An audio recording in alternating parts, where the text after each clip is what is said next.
শাক ভাজা, এটা পাট শাক ভাজা। আর এদিকে আছে মসুরের ডাল। ভিডিওটা দেখা ওখানে, ঠিক আছে? এটা কিন্তু পাট শাক ভাজা, তিতা পাট, ঠিক আছে? অনেকে তিতা পাট খেয়েছেন। এটা কি? মসুরের ডাল, গরম আছে। আর এটা আলু দম, গোল গোল লাল আলু দম। এই হচ্ছে আজকের রেসিপি। আজকে আমি প্রথমে শাক ভাজা দিয়ে খাচ্ছি।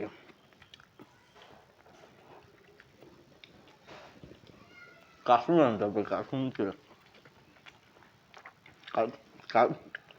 কাসুন দিয়ে পাট শাক ভাজা খুবই ভালো লাগে।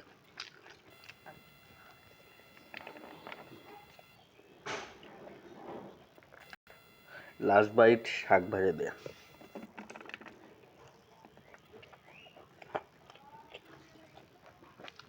রসুন ফোনটা দেওয়া আছে, রসুন ফোনটার স্বাদটা একটু ভালো লাগছে।